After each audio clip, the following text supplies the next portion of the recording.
to waba owura Bossman asare nchirimu odema yen ewo ne ekwan wo ma bia to no mo se omanfo enkonkotwere wo mu din no se no chirichirim during the registration exercise and make requests for amendments, changes or insertions where necessary to their details in the voters register. The prime goal of the exercise is to help voters to know their polling stations on the day of voting. So it is important that all registered voters go to the exhibition centers to check their names. At the exhibition centers, registered voters can make the following requests: inclusion of omitted names, objection to names of unqualified voters on the register, removal of names of deceased voters from the register, replacement of poor quality or damaged voter ID cards, correction to wrong spelling of names, correction to wrong registration center codes, amendment to other registration details such as age and sex as a result of clerical error. Requests made at the exhibition centers are recorded on the exhibition forms and on the voters register provided at the exhibition centers. These forms are sent to the district office at the end of the exhibition exercise to be processed. For the information of the general public, voters are advised to go to the exhibition centers with their voter identity cards to verify their details. The commission is again entreating all registered voters, especially those who registered in the 2024 limited registration exercise at the district offices of the commission and the selected electoral areas, as well as during the mop-up exercise, to visit the exhibition centers to ascertain whether they were assigned to the correct polling stations or not. Edu beso to aba December bosumne de to so a ebre na du se obefa voters ID card akono akohwe se odin wumfie obi bia sabepepe ene yaye na onipa amoche se o kirechiremu abato commission panyini pa oda wo ma no na bedi akire nie ono nso ene ye in charge of corporate services Dr. Bossman Asare mentoa mensemzo Dr. Alhaji Mahmoud Bawumia Frankatunima NPP amanyoku na obontoa cheche ninsemu ye campaign kohia afia abato na anantenante ho a waba bepie epoemantemu achim odan abeto ampeso aso endo anwumire be no nan empa mu pepepe na ne onenam asenia gunguru aboabo santan achim dan enjenu abe anwumire no nsumu onomo ene no mbo dwadata ehia wachim odan Methodist conference hall na enya semkuma emu anesefo emu teacherfo emu adwadifo emu adepamfo emu drivers ene enwumanwuma no eguma odo bebri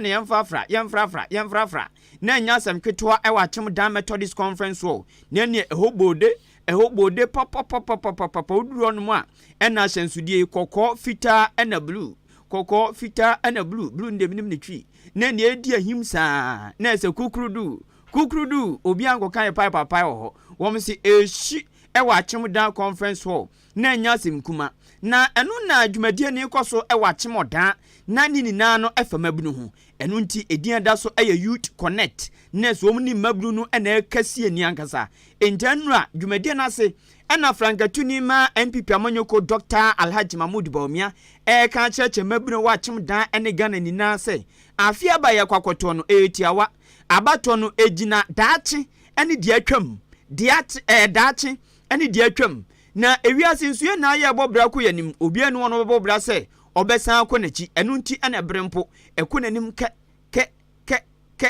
ensan nachi enti bire ko nanim no obi anu no bepese ono de obebobra no asan nachi enti Dr. Alhaji Mahmoud Bawumia se daachi ayo no ene de atwam eye kanema pani John Dramani Mahama enti se daachi ene de atwam ekosi akanya hwan ana abeto abama no okire mabunu ni se wom na nto abani bum ema daachi esanso obia pesa ne daachi eye akono obia no no benya se obesan nachi na de obesan nachi de na ezo atoje ono a Dr. Alhaji Mahmoud Bawumia se ompeni po de be hye ni trim se abato e de abayiro Dr. Bawumia ntumi nya possible ontumi ndi nkunim o se saa anema no wa okuta saa adwen ni bia no saa nipa no ompe saa anema no obia fa hye ni trim se ade no possible no mbetumi ayenso amana ye Dr. Alhaji Mahmoud Bawumia kasa wachim odan Methodist conference ho na o kiremu se wa abra wo mo ba ba mu afempinu ni dunsia wo mo kasom di free cheseba na omaemu nipa ba ko a on de otua no wo matiem NDC na NDC nso so tua de otiem NPP enti wo mu mienu a na de yoyo wo mo ho a Dr. Bawumia so mo di free cheseba NDC amanyoko no kan ne John Dramani Mahama ntumi nye osisanko wo mu tie NDC fo ano a enkanya no so mo di free chesaba benne enkwada bebrebe nya nimdie ebinom tumi twere ebinom tumi kambrofo kakra ebinom hu se de de fork and knife didi sanse ni na SHS kwa e be kyerɛw ebinom sua se de hyatade se de to atade se de nante se de kenkan sanuma wani na no ukọ SHS a bonus ubesua ni na ɔse nkanya nie se nkwada wani na nya sanimdie wei na won ma na yesi yentumi nya no ɔse wɔm de ade ba yenso ɛboa papaapa na wɔm apenso na suku bre wɔm pɛtwɔ kokora atwera na ho ɔden nanso NPP aban ba ye free SHS ani humasua wa be pegem papa amanimunyam ene ɛdɛ ɛna ate asim Dr. Alhaji Mahmoud Bawumia Achimodan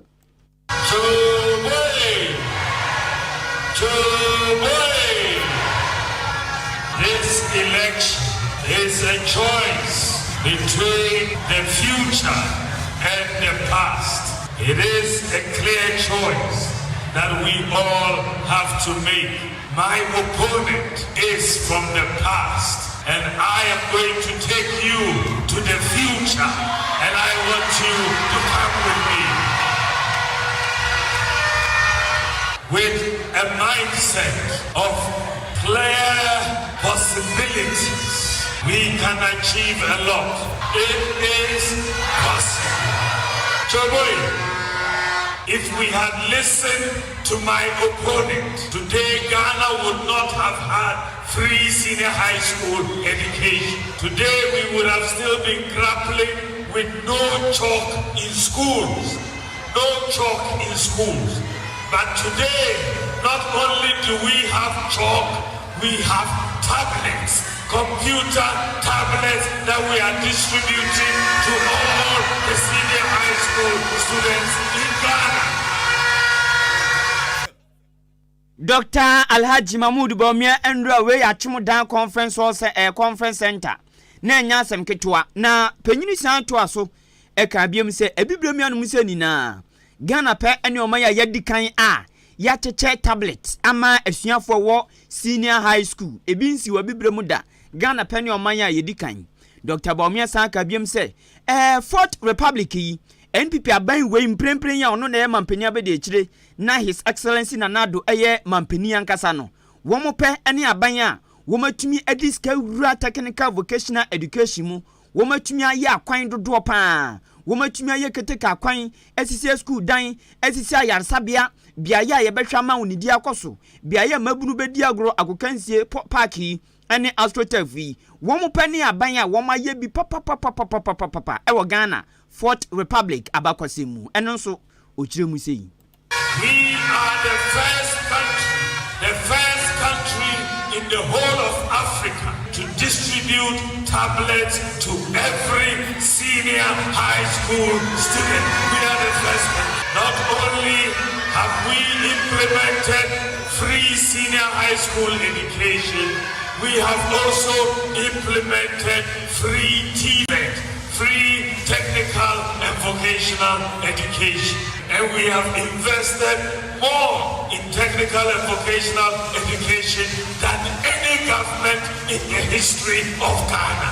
More than any government. We have built more roads than any government. More railways than any government. More airports than any government in the Fourth Republic. More schools than any government. More hospitals than any government. More court buildings than any government. More sanitation facilities than any government. More fiber optic cables than any government. More sports facilities than any government. More astroturfs than any government. Dr. Alhaji Mahmoud Bawumia enu anyume no bepi Achimodan na onyankoi enesami ken onenam Achimodan Central Market die wo muti ne foforo kra no odnani kohwe de ekoso se ekoye anankoye entogusu o town onyankoi kra na Dr. Bawumia Andra wo Achimodan Methodist Conference wo die okatwa ato kra ne nkomodie mu ane se afia ba ye kwakoto no akwakwa se force atade ene atade a yen hyeda enti ose Ghana for mo pe brand new president ana mo pe president amo yusu ni pen second hand president ose ni mienu dia na mo pe mu ankasa mu yi dia mo pe okoni sei the opponent no ye vote manual how many years now with me the president? 4 years. Now move on to my Dr. Baumia. How many years na met me again? If you watch it. Yes, sir. Move on to my Onoa. Muntinika Biomo. Or Konono on Samba. And the Boom Kunta. Vidia. Move on to Mamia. Mesamba. Akimada Abu. Abba Boom Kunta. Onadia will be president. One year to many years into the Yidi Frio. Yes, sir. Media move on to Mamia. Mubenya brand new Sierra president. Brand new Sierra president. Sada Mubenya. Move on to Mamia. Mubenya second hand failed president. Now, Mubenya brand new president. And as a second hand failed president. Giving up okay. Number 2 Abano, Emma Dr. Baumia. Number 2 Abano, Emma Alexander Akwesi Akwa.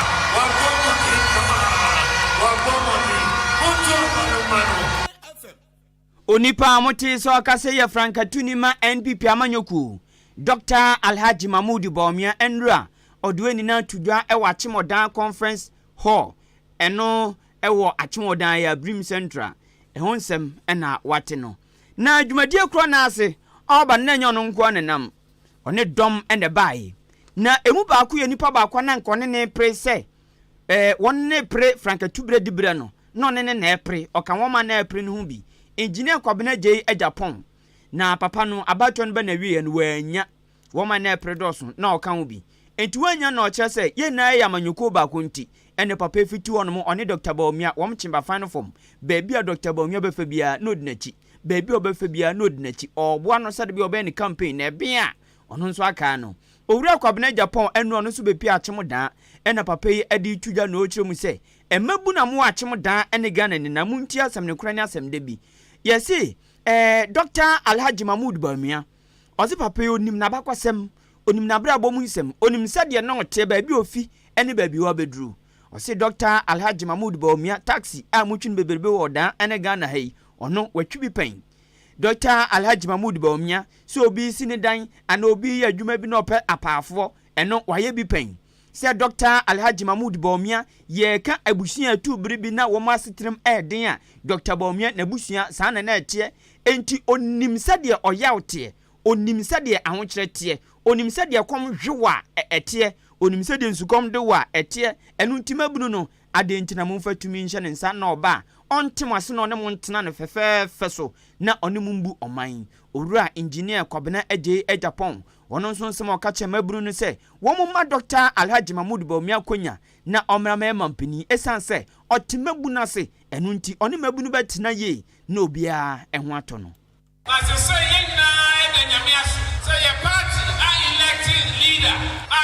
Dr. Mahmoud Baumia. Now, Baumia Yobia, he started his school at Sakasaka Primary School. Mom in Sakasaka Primary School, Watamale. When he was starting here, Onusu Yobia, he was from a big family. So if you give him the authority, his heart humble beginnings. In fact,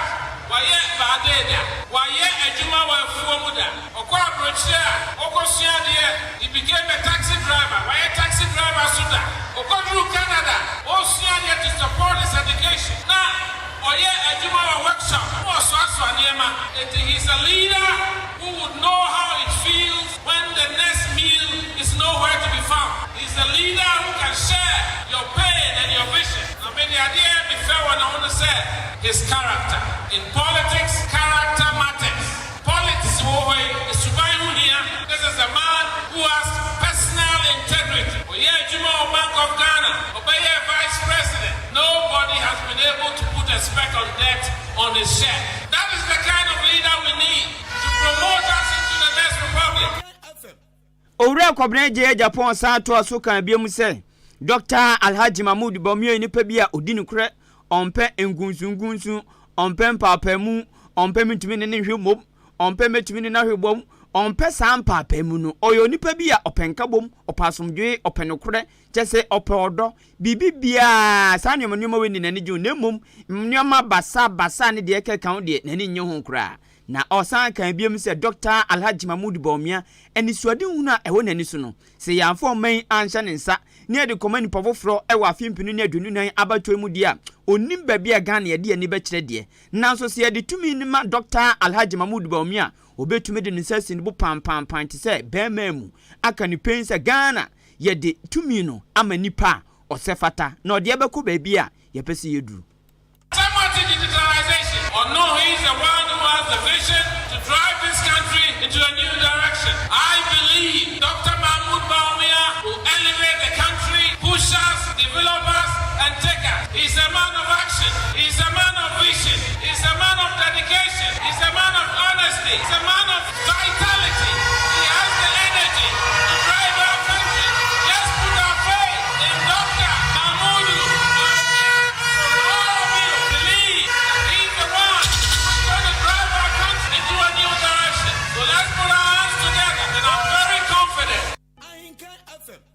Engineer Kwabene J Japan eka Dr. Alhaji Mahmoud Bawumia campaign team no ho enro achimoda de ono so de tudwa eno no na ebobaba na wiye no ena mrahye bidwani onumnyafo Alexander Kwasiakwa awasanso yeso afa be de chohwe Ghana apomdin semso ono so ebegina simpie na paso achimda eno adwumadi ekoso Methodist conference ho ena oche Dr. Bawumia se oka amanan atiase se afia bato a eba no achimda ne mpeso aso wombema Dr. Alhaji Mahmoud Bawumia abato no mu ohom chichimu mako eduokro 90% into Dr. Bawumia oda onna kra na osanso campaign say achimda esan adwuma NPP aban no abo ene sede achimda NPP for doson ene de ekeka ho no eno nti wo campaign wo mo ntanye oda ye nya campaign de hia sabato bre na duru ye betu no bum ama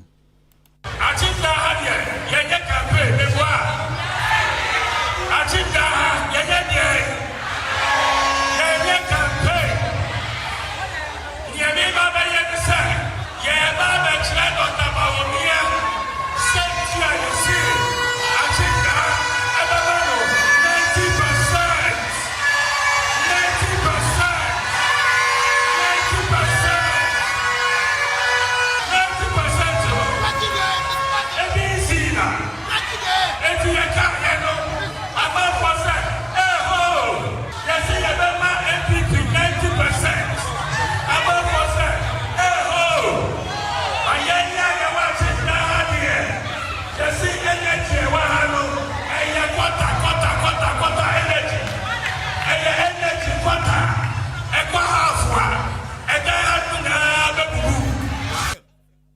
For Alexander Kwasiakwa achimda mrahye bidwani eto aso kiremu die nti a oka se achimda abeto ampeso aso wom de abano wom beto ohom chichemu aduokru 90% ama Dr. Bawumia ene NPP amanyoku no owura Alexander Kwasiakwa chese enoma miensa titru enu nti ena ne manfo a wa achimda ne mpeso aso no wom beto abane bum ama owura Dr. Alhaji Mahmoud Bawumia edikan owura Alexander Kwasiakwa chese Dr. Alhaji Mahmoud Bawumia achire achimda ne mpeso asofo wache wom do papa esanse oba poemantem no no oninem obedu wanchi ti omanfo nim se wanchi ne odan de se atane ate ginginga nje na ofiri wanchi aya oba achimda wom tiya se wanyamba ebinim se ayi wama na de nasie na afi omanfo aya basa sana okwakwa ebibi putupunu enu nti owie ya MPC wa ma de mponche so ene se ode abai enti wei chesampa odan ho do ewonimu na opodan sempa papa enu ade ba kunti ombeto abani bum amano etoso mienu o chese NPP aban wo masi Central Market foforo eyemono foforo mono ene kura Vice President oho ya ohwe ho no wasimu no kura ade ma achimda eno so ade mienu anu nti wombeto abani bum ade amano etoso miensa eye se aban echiche dibre o chiche ministerial positions no oma achimda MPB ye no ye Deputy Minister of Health eno so kan bi nti wombeto abani bum ade amano na o se edoso na nso biri nti kakra obekan ni Yebechira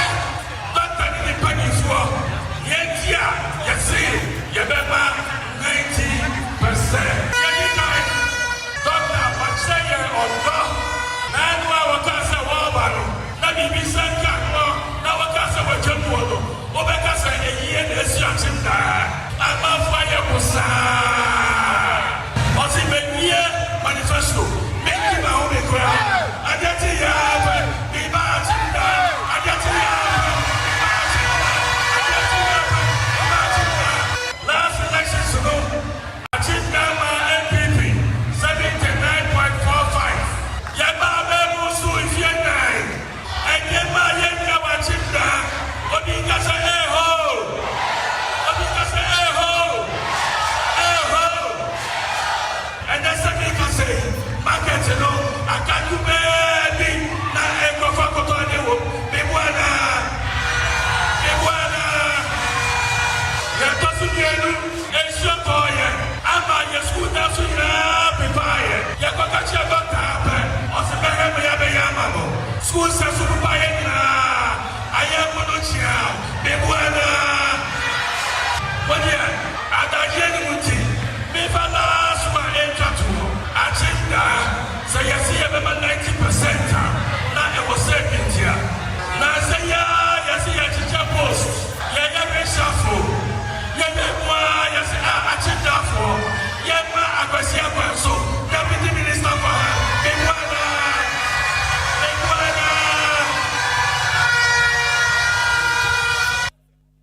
Achim dam na shebedwani onumunyafo Alexander Kwasiakwa oba Ghana anum se nina so no na yesoafo abede ekira ohwe apomdin semso okwa achim dan zongwa ne din no womtwa ne tia FN Alhaji Sanda ne na muti yi we ye di si achim dan endra Methodist Conference Hall ehonsem enono eya wia premtobre akan kasia wasugusu tie ewo Ahenkan FM what wasum papa no for adwen kyerɛfa 0533 898915 0533 898915 text message and a WhatsApp making kind ama over Facebook live on so a oba hwa Ahenkan 93.3 FM midam yopo ochame kwame adaroma odumatum yopo for adwen kyerɛ no efa honom sanso na obi bia eboa na mebekonkram mpuni mantemu owura bia kwakofo light pole titenten high tension bi ena wifi adwen say obeja no hwefom pu ne wawu adenti a oyare na yare na ye no waya onye sika nso yare na no enti etete no ntia na sade a ogene nkwa finisem mum na adwuma na short na meba na makum na nso atiem yi Marshall Beauty and Training Center simen control say ope baby aboti ti said your timati ntokumati ene okọ obebo ne kama amount utire nso peso di tuatu otire miensa ana peso di tua mienu ana 9 won bobo nfefefe amount opeso obokon ru rasta box breaks hwan okwa Marshall Beauty and Training Center tesa me country style ne majade style bia obinya bre abo amount ewiase obi a waye adwuma che wo de adwuma hye ne nsa o ye okay mami waye adwuma na che papa na enipa afa ne nsem emu won ma akwa abrochire ene won ma ewo Ghana enye ni paketoa enti oseme nka nto so wabofra bi opeso osua adwuma o tse fa ne bra udi oni skampo afa ne bra na obekire na akwada no so nyenimde na watumi e de abo ne bra obesa ma no certificate obetum de aye adwuma o Ghana ena empo ewiase afa na nina eye Marshall Beauty and Training Center na uye tira wodro bi a obo ne to nkyenya osanso ye pedicure ene manicure okopan na ne honso manko ne guo ema ne dosun okopan na oba tam be ma 9 de sinisira so pa asa laptop ana ase de wanya bronya aduane bi a ompese ode besi table so otam na de sinisira so a na orewre ho ti se menken rewre ho na obubu more akono na efe de ne de pa be ne fefe de ama ene pedicure ne manicure no wo mo line no nti ma no pese o hye ne wosa ubu on ma baabi obekọ ye be hye nails ne ya ye mawre ni ho ti se togo ni odi ba ibronya tetantan na odinam grum okọ Marshall Beauty and Training Center onim colors obechusu onim se de obeye wo mawre ne tenten amana ye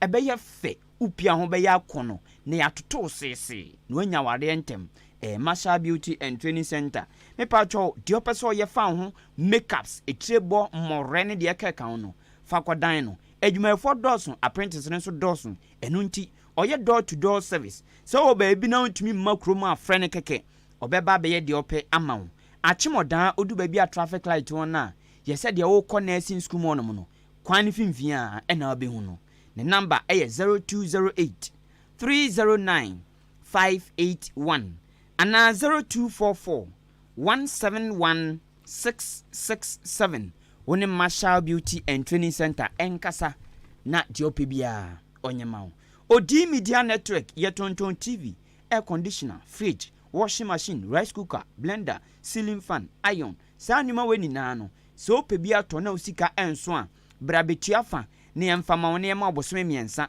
ne fatua ne kakra se de obosusu bosome miansa no okan a eyenefo makomako aduokron 90 days na fancy bi obeji air condition na fancy 3000 and 2000 na watwam 1000 na yese for half no 90 days tia 1000 a untumi ndia obetumi atua papa se wo hia adwuma se wo twumoto wo ye community police wo ye dwadini wo ye kuani wo ye teacher ni adwuma ye bia obetumi ato de ope home appliance nyoma ope bia every OD media network achimodan ye won kwantanum ye ni divisional police command no MTTD ene di nhwene mu ye tonton Zara ene Nasco brand freye 0539 500 514 0539 500 514 na oni OD media network enkasa di open no ye de bema ho afi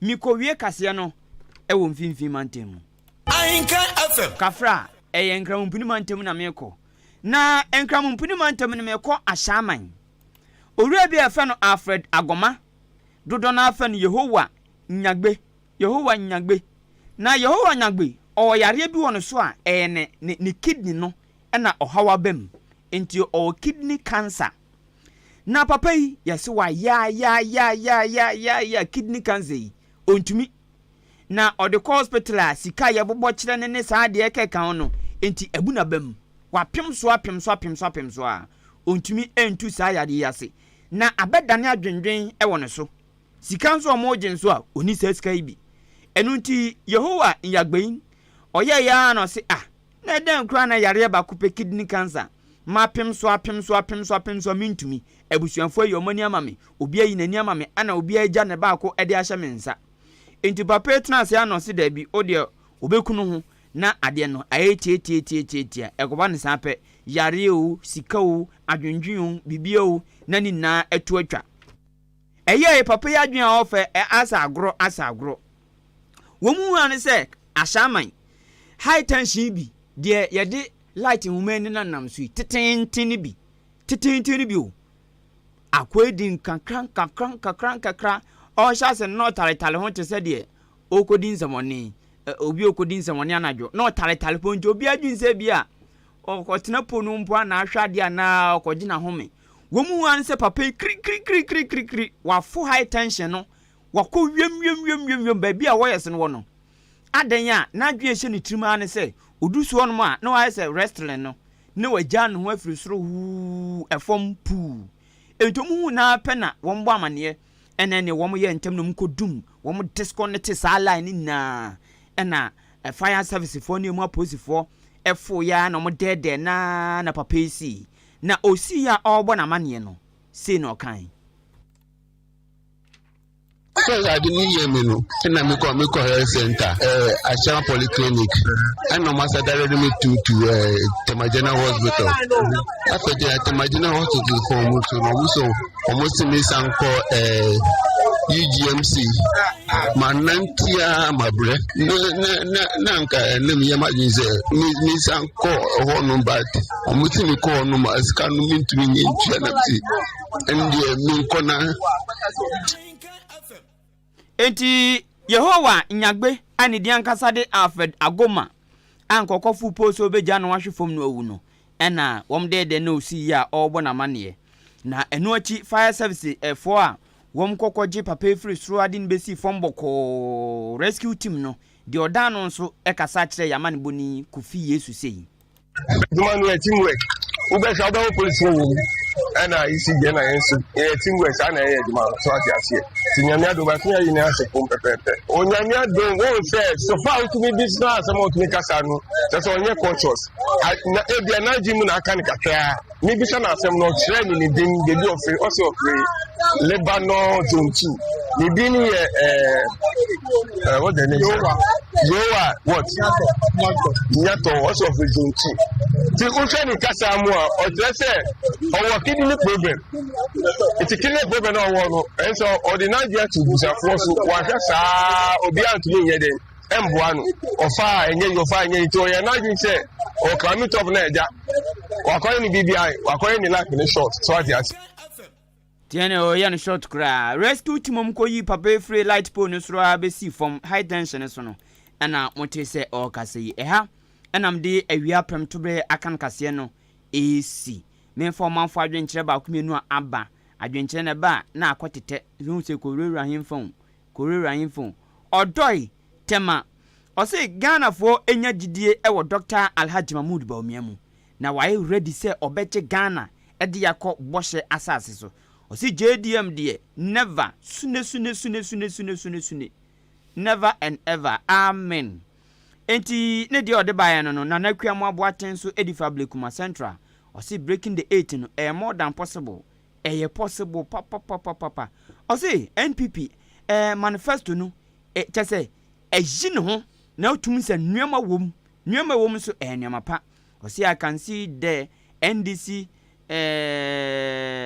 bra okay and o chese NDC for they say ya ochia obatampa onimnyamfo nana ama dokua esiama agi PC awo okaikwi not enkwada emrewa nkokora wom na friend agadeshu achimasene the great kofata office osi wa biem news at roadside achimasene nyasem keto akora womu tie bi papa Faderick nso eya abobo ya rider sanso professional baba ono so si otie kase no de hia se dumienu abo anano nsia abo na nka news de edem osi kwaku moni adwuma na ochese na Dr. Bawumia on masini ni bia na manso ne akroso nkwa na okọ ono nasema obusa no se on masini ni bia na esanso mu mensi no asene manso akroso na so ma hu se Dr. Bawumia asene manso ne akroso pa no beko no asene na no mo tiase o ne message odi aba no ya obisa empinufo o se mo mpotem ye de wo mpe bibi nka nkire o mo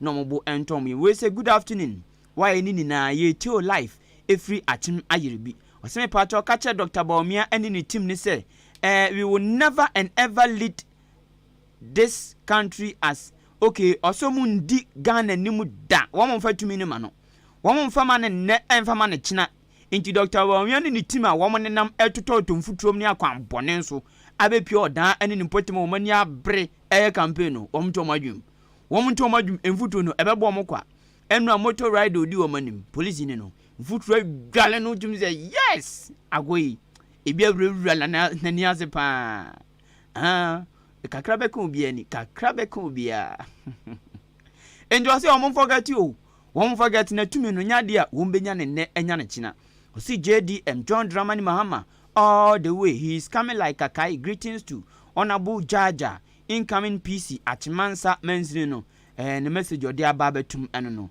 Mayweather edifree achima yiribi ene buy ono so de odiaba enono bra kwame achima boabubu nsuowura aka Mr Too Much ewie ma ha eto anantu sport unim de eto aso adwo a oni ne ukani wofa asante achima mentia wom so agikase atum ewie memamu nyina aha eha enam di bibia esi me ko na dwumadi aka atoa so me producer